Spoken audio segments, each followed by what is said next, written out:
In July 2025, Congress passed and the president signed the One Big Beautiful Bill Act into law. Lawmakers publicly championed the sweeping tax and spending package, specifically promising the legislation would protect the vulnerable and spare children from its financial cuts. By September, the reality on the ground had already fractured that promise. In Phoenix, Ana Alvarez, a restaurant worker raising 5 children, lost her SNAP food assistance. She reapplied in December, and months later her application was still stuck in a pending status. Her family turned to a local food bank, joining a rapidly growing line. Over the following year, St. Mary's Food Bank, the largest in Arizona, logged roughly 300,000 additional visits, marking a 15% jump in local need. This chart shows the national drop in SNAP enrollment between July and December of 2025. In just 5 months, roughly 2.5 million people were dropped from the food aid program. Across 12 states reporting detailed data, more than 770,000 of those removed were children.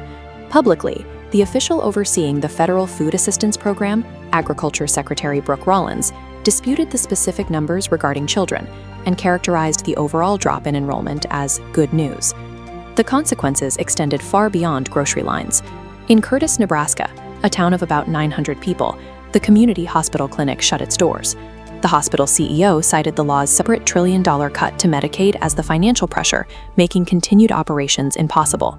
Curtis sits in Nebraska's 3rd district, an area that backed the president with over 76% of the vote. Their local congressman, Representative Adrian Smith, voted for the legislation and praised its passage. The closed clinics and severed benefits did not target political enemies.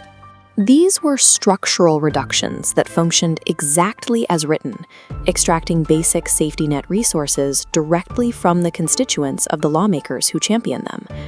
Removing 770,000 children from food aid without a direct order required a specific architectural change to how the program is funded. The legislation employs a delayed cost shift. Beginning in 2027, the federal government requires most states to shoulder 5 to 15% of SNAP benefit costs, a financial burden they have never had to pay before. Facing a massive impending expense they cannot absorb, state governments adapt. They tighten paperwork requirements, slow down their approval processes, and allow eligible families to fall through bureaucratic cracks. The reduction looks organic, but it is engineered. This identical mechanism drives the healthcare crisis.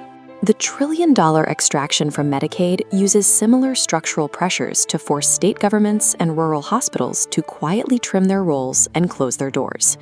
These millions of Americans did not suddenly secure higher wages and climb out of poverty in a span of 5 months. The dropping enrollment numbers are the result of a deliberate financial squeeze, executed through administrative delay.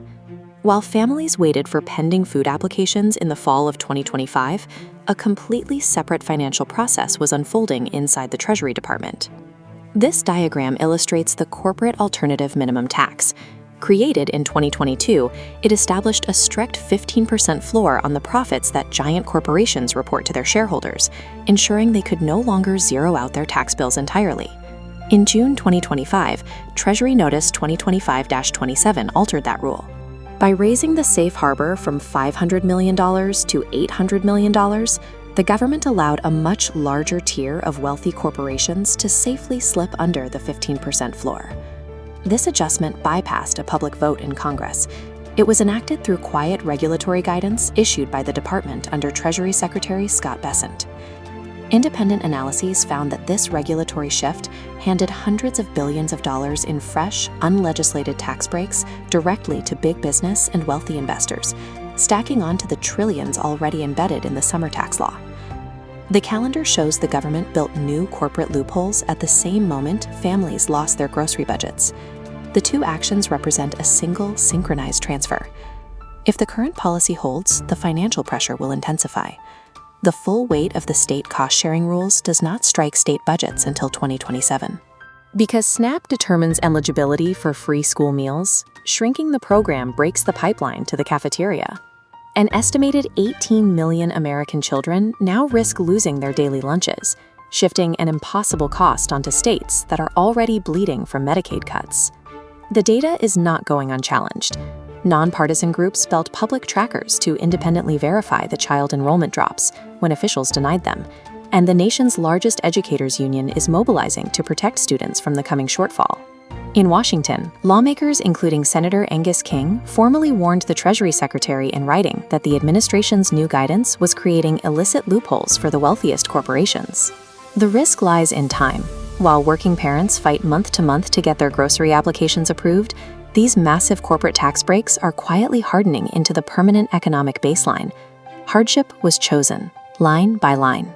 The public ledger shows the exact points where resources were extracted from the safety net and redirected into corporate accounts. Watch that movement, and do not let anyone change the subject.